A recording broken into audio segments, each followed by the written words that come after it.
ETF index mutual funds నేర్చుకుని stock మార్కెట్లో రాణించాలనుకుంటున్నారా? వెంటనే ఈ నెంబర్కి కాల్ చేయండి.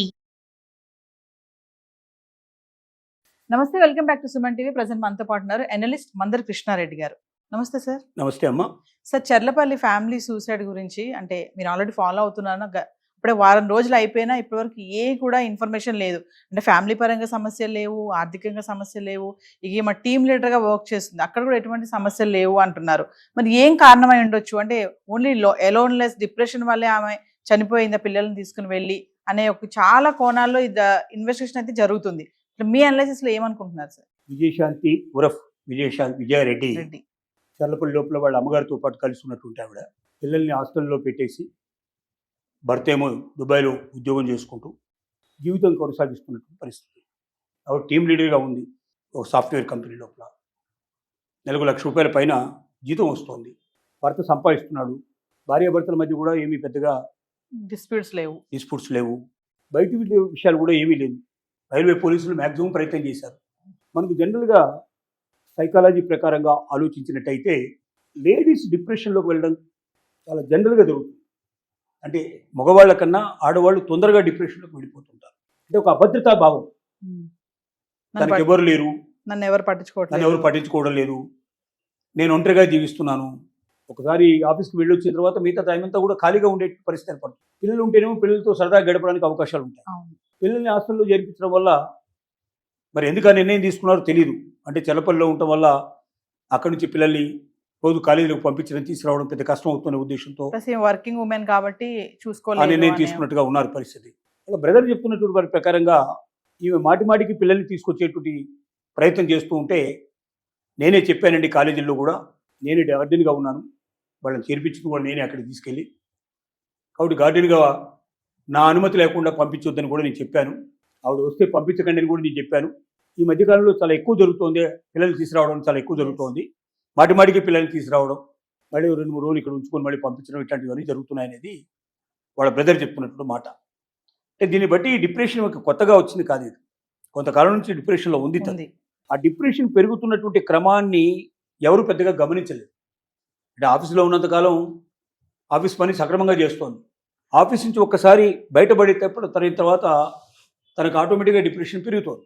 ఆ డిప్రెషన్ని తగ్గించడానికి మార్గాలు ఏమిటి? భర్తన్నా వచ్చి కొంతకాలం తనతో గడిపి వెళ్ళాలి, పిల్లలన్నా కొంతకాలం తనతో పాటు ఉండి ఆ డిప్రెషన్ నుంచి బయటకు వచ్చేట్టుగానే చేయాలి.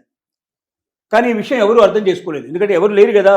తల్లేమో ముసలామడ, ఆవిడ పెద్దగా ఇవన్నీ తెలిసినట్టు ఆవిడ కాదు. ఏదో వండి పెట్టడం, టైంకి రావడం, చూసుకోవడం, ఇంతవరకు తప్ప ఆవిడకి మిగతా వాటితో సంబంధాలు లేవు. కాబట్టి విజయారెడ్డి మనకు కనిపిస్తున్నటువంటి విషయాన్ని బట్టి ఇక్కడ పోలీసులు అన్ని కోణాల్లో ప్రయత్నం చేశారు.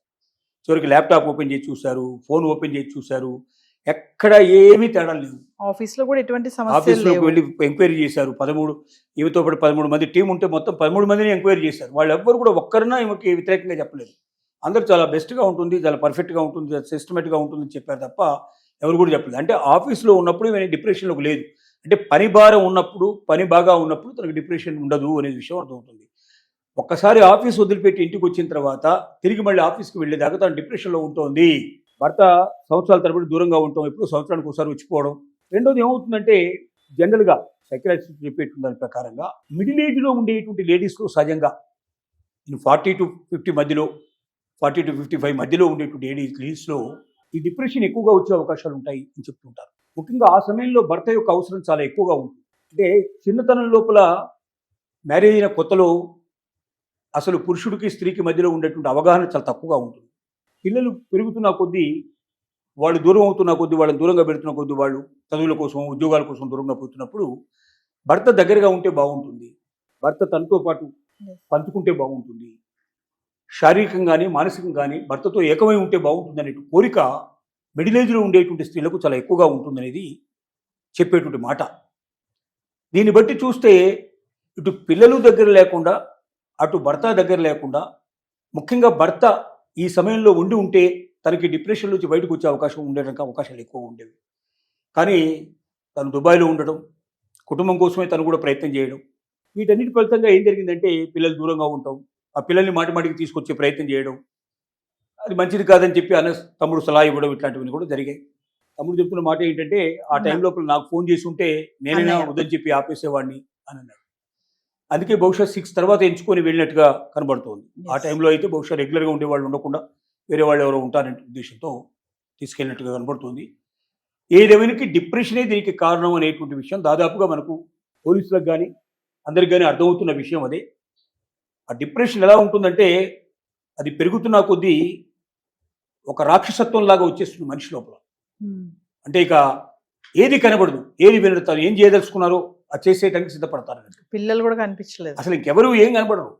అంటే పిల్లల్ని ఎవరైనా తీసుకెళ్ళిపోతారేమో, తను చనిపోయిన తర్వాత సరిగ్గా చూడరేమో, ఆ పిల్లల్ని నెగ్లెక్ట్ చేస్తారేమో, నేను పెంచుకున్న పిల్లలు నా పిల్లలు ఒంటరి వాళ్ళు అయిపోతారేమో, ఆ ఒంటరితనంతో ఈ ప్రపంచంలో వాళ్ళు బతకలేరేమో అన్నటువంటి ఒక రకమైనటువంటి ఆ డిప్రెషన్లోకి వెళ్ళిన తర్వాత అనిపించినట్టు మాట. కాబట్టి నాతో పాటు నా పిల్లల్ని తీసుకెళ్ళిపోవాలి, నేను ఈ ప్రపంచంలో ఉండకూడదు, ఇక ఈ డిప్రెషన్లో నేను బతకూడదు అనేటువంటి నిర్ణయానికి వచ్చిన వాళ్ళు తప్ప అలాంటి పని చేయలేరు.